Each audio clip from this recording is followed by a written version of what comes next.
ਅਗਲੀ ਜਿਹੜੀ ਹਰਜੋਤ ਸਿੰਘ ਜੀ ਗੱਲ ਕਰਦੇ ਜਾਈਏ, ਜਿਹੜਾ ਸ਼ਟਡਾਊਨ ਦੇ ਚੱਲਦਿਆਂ ਫੈਡਰਲ ਏਵੀਏਸ਼ਨ ਐਡਮਿਨਿਸਟ੍ਰੇਸ਼ਨ ਨੇ ਫਲਾਈਟ ਰਿਸਟ੍ਰਿਕਸ਼ਨਸ ਲਗਾਈਆਂ ਸੀਗੀਆਂ, ਉਹ ਅੱਜ ਜਿਹੜੀ 6 ਵਜੇ ਤੋਂ ਕਹਿੰਦੇ ਵੀ ਸਮਾਪਤ ਹੋ ਗਈਆਂ ਆ। ਸੋ ਫਲਾਈਟ ਰਿਸਟ੍ਰਿਕਸ਼ਨਸ ਜਿਹੜੀਆਂ ਉਹ ਹਟਾ ਲਈਆਂ ਆ ਗਈਆਂ ਹੈਗੀਆਂ ਆ। ਡਿਪਾਰਟਮੈਂਟ ਆਫ ਟਰਾਂਸਪੋਰਟੇਸ਼ਨ ਤੇ FAA ਦੇ ਜਿਹੜੇ ਅਧਿਕਾਰੀ ਆ, ਉਹਨਾਂ ਨੇ ਕੱਲ੍ਹ ਅਨਾਊਂਸ ਕਰ ਦਿੱਤਾ ਸੀਗਾ ਵੀ 40 ਏਅਰਪੋਰਟਸ ਦੇ ਉੱਤੇ ਜਿੱਥੇ ਇਹਨਾਂ ਨੇ ਕਿਹਾ ਸੀਗਾ ਵੀ 10% ਤੱਕ ਟਰੈਵਲ ਨੂੰ ਘਟਾਉਣਾ ਆ, ਉਹਨਾਂ ਨੇ ਫਲਾਈਟਸ ਜਿਹੜੀਆਂ ਕੱਟ ਕਰਨੀਆਂ ਸੀਗੀਆਂ ਉਹ ਹੁਣ ਖਤਮ ਕਰ ਦਿੱਤੀਆਂ ਆ। ਸਟੇਟਮੈਂਟ ਜਾਰੀ ਕਰਦੇ ਹੋਏ ਉਹਨਾਂ ਨੇ ਕਿਹਾ ਵੀ ਜਿਹੜੀ FAA ਦੀ ਸੇਫਟੀ ਟੀਮ ਆ ਉਹ ਰਿਕਮੈਂਡ ਕਰ ਰਹੀ ਆ ਵੀ ਸਾਰੇ ਹੀ ਇਹਨਾਂ 40 ਏਅਰਪੋਰਟਸ ਦੇ ਉੱਤੇ ਨਾਰਮਲ ਆਪਰੇਸ਼ਨ ਜਿੱਦਾਂ ਪਹਿਲਾਂ ਸ਼ਟਡਾਊਨ ਤੋਂ ਪਹਿਲਾਂ ਚੱਲ ਰਹੇ ਸੀ ਉਸ ਤਰੀਕੇ ਦੇ ਨਾਲ ਚੱਲਣ।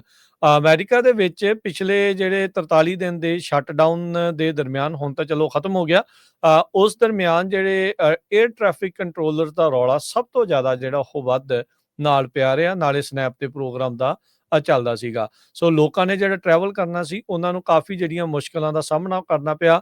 ਸੈਂਕੜੇ ਤੋਂ ਹਜ਼ਾਰਾਂ ਹੀ ਜਿਹੜੇ ਹਰਜੋਤ ਸਿੰਘ ਜੀ ਵੀ ਜਿਹੜੇ ਲੋਕ ਆ ਉਹ ਫਲਾਈਟਸ ਆ ਉਹ ਕੈਂਸਲ ਹੋਈਆਂ, ਕੁਛ ਜਿਹੜੀਆਂ ਡਿਲੇ ਜਿਹੜੀਆਂ ਹੋਈਆਂ।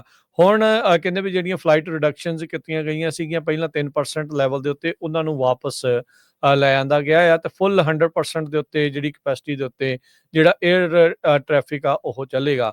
ਸੋ ਜਿਨ੍ਹਾਂ ਦੇ ਆਉਣ ਵਾਲੇ ਦਿਨਾਂ ਦੇ ਵਿੱਚ ਟਰੈਵਲ ਦੇ ਪ੍ਰੋਗਰਾਮ ਹੈਗੇ ਆ, ਸੋ ਇਹੀ ਉਮੀਦ ਆ ਵੀ ਉਹ ਆਪਣੇ ਸਮੇਂ ਮੁਤਾਬਕ ਜਿਹੜੇ ਆ ਉਹ ਚੱਲਦੇ ਜਿਹੜੇ ਉਹ ਰਹਿਣਗੇ। ਸੋ ਸਟਾਫਿੰਗ ਦੀ ਪ੍ਰੋਬਲਮ ਦੇ ਕਰਕੇ ਇਹ ਜਿਹੜੀਆਂ ਰੋਕਾਂ ਜਿਹੜੀਆਂ ਉਹ ਆਈਆਂ ਸੀ, ਰਿਸਟ੍ਰਿਕਸ਼ਨਸ ਜਿਹੜੀਆਂ ਉਹ ਲਾਈਆਂ ਗਈਆਂ ਸੀਗੀਆਂ, ਪਰ ਹੁਣ ਉਹਨਾਂ ਨੂੰ ਹਟਾ ਦਿੱਤਾ ਗਿਆ ਆ।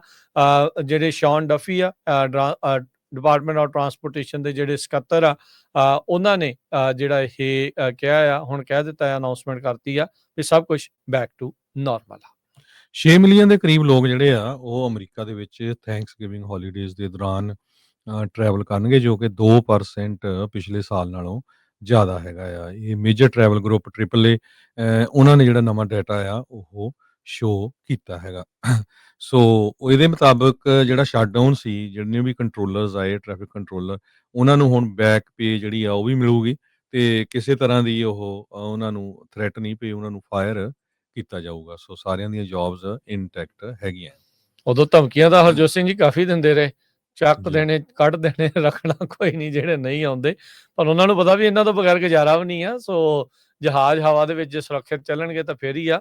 ਪਰ ਉੱਦਾਂ ਇਹ ਆ ਵੀ ਰੀਸੈਂਟਲੀ ਅਮਰੀਕਾ ਦੇ ਵਿੱਚ ਇਸ ਸਾਲ 'ਚ ਬਹੁਤ ਜ਼ਿਆਦਾ ਜਿਹੜੇ ਹਵਾਈ ਹਾਦਸੇ ਆ ਉਹ ਵਾਪਰੇ। ਉਮੀਦ ਕਰਦੇ ਵੀ ਇੱਦਾਂ ਦੀਆਂ ਘਟਨਾਵਾਂ ਜਿਹੜੀਆਂ ਹੋਰ ਨਾ ਹੀ ਵਾਪਰਨ। ਬ੍ਰੇਕ ਦਾ ਵਕਤ ਹੋ ਗਿਆ ਹਰਜੋਤ ਸਿੰਘ ਜੀ। ਟਰੰਪ ਤੇ ਮਮਦਾਨੀ ਦੀ ਕੀ ਮੁਲਾਕਾਤ ਹੋਣ ਜਾ ਰਹੀ ਆ, ਉਹਦੇ ਬਾਰੇ ਚਰਚਾ ਕਰਾਂਗੇ। ਟੱਕਰ ਕਾਲਸਨ FBI ਦਾ ਰੌਲਾ ਵੀ ਜਿਹੜਾ ਉਹ ਬਹੁਤ ਜ਼ਿਆਦਾ ਜਿਹੜਾ ਉਹ ਮਗਿਆ ਪਿਆ ਆ, ਉਹਦੇ ਬਾਰੇ ਵੀ ਜਿਹੜੀ ਉਹ ਚਰਚਾ ਆਪਾਂ ਕਰਾਂਗੇ। ਜੁੜੇ ਰਹੋ ਇੱਦਾਂ ਪੰਜਾਬੀ ਰੇਡੀਓ USA ਦੇ ਨਾਲ, ਹੋਰ ਖਬਰਾਂ ਦੇ ਨਾਲ ਜਿਹੜਾ ਜੁੜਦੇ ਆ ਇੱਕ ਕਮਰਸ਼ੀਅਲ ਬ੍ਰੇਕ ਤੋਂ ਬਾਅਦ 'ਚ।